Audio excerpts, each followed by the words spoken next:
Every day, people in your life, your boss, your partner, even your closest friends, might be secretly using high-level psychological hacks to steer your decisions, and you likely don't even notice it happening. We are not opening this playbook to teach you how to manipulate anyone. We are exposing these elite tactics so that when someone tries to run these exploits on you, you recognize the trap immediately.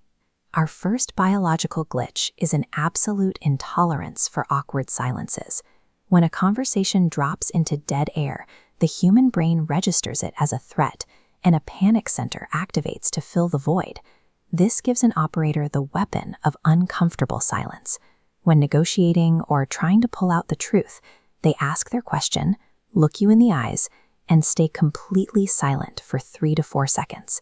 The silence creates immediate psychological pressure. To relieve that tension, the target will panic, suddenly leaking secret details or lowering their own asking price without being prompted. Human behavior defaults to filling an empty space. By simply withholding a response, a manipulator turns the absence of noise into a highly effective extraction tool. You likely believe you arrive at your own decisions naturally, but that autonomy is incredibly easy to engineer through the illusion of choice. The cardinal rule for controlling a conversation is to never ask a yes or no question. Because saying no requires the least amount of mental energy, it is the default path for the brain. Instead, skilled operators frame options so they win regardless of your selection. They won't ask if you can meet. They will ask if Thursday at 2 p.m. or Friday at 10 a.m. works better. You feel totally in command because you made the selection. In reality, that control is a mirage because the other person secretly designed the parameters of the choice itself. We can push past basic conversational habits and target human pride directly. This specific exploit is called Cunningham's Law. Asking a straightforward question about sensitive information rarely works. It triggers a defensive filter, causing the target to instantly dodge or obscure the truth. But stating a highly confident, completely inaccurate fact slips right past those defenses. If you guess a price that is entirely wrong, the target's ego takes over, forcing them to loudly correct the error and reveal the exact number you wanted. We see a similar inversion of logic when building rapport. Common sense suggests that to make someone like you, you should do them a favor. But dark psychology dictates you should ask them for a small favor. This triggers cognitive dissonance. When someone does you a favor, their brain forces itself to align its actions with its feelings.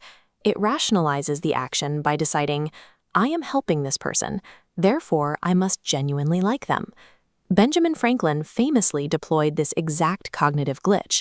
He systematically disarmed his fiercest political rivals simply by asking to borrow their rare literature. This tactic bypasses the slow, authentic process of building trust. It hacks the brain's hardwired demand for internal logical consistency. Another vulnerability is our inherent narcissistic bias. Subconsciously, our brains automatically assign trust to people who reflect our own behaviors.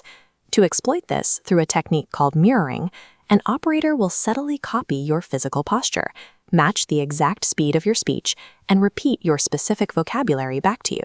This physical mimicry causes mirror neurons to fire in your brain, artificially synthesizing a deep, immediate sense of mutual understanding. Once that synthetic trust is established, a manipulator can exploit our social obligation to compromise using the door-in-the-face technique. The setup requires them to intentionally ask for a massive, outrageous favor, something they know with absolute certainty you will reject. Saying no to someone you trust generates a microdose of social guilt. The manipulator cashes in on that guilt immediately by dropping their true, much smaller request, virtually guaranteeing you will say yes to relieve the pressure. Artificial empathy and engineered guilt work together as psychological Trojan horses. They slip entirely past our natural skepticism by perfectly mimicking the rhythms of genuine human connection. This brings us to the most destructive exploit on the list: weaponized confusion, widely known as gaslighting. When an aggressive operator is caught making a mistake, they execute an evasive pivot. They refuse to apologize and instead launch a direct attack on your memory and your perception of the event. Through rapid word twisting, the original argument gets completely buried. You suddenly find yourself apologizing for a mistake they made. If you persistently doubt your own sanity around someone, you are caught in this trap. Stand your ground and stick strictly to the facts. Psychology itself is entirely neutral. It is a metaphorical knife. You can use it to prepare a meal, or you can use it to inflict harm. The moral weight belongs entirely to the intention of the person holding it. Have you encountered these traps? Share your experiences in the comments, and if this opened your eyes, hit the like button. And speaking of choices, here is a question for you. Will you hit the subscribe button right now, or exactly 3 seconds after the video ends? By recognizing these biological defaults, you stop playing the game blind. You shift from a vulnerable participant into an impenetrable observer. Stay sharp, and I'll see you in the next one.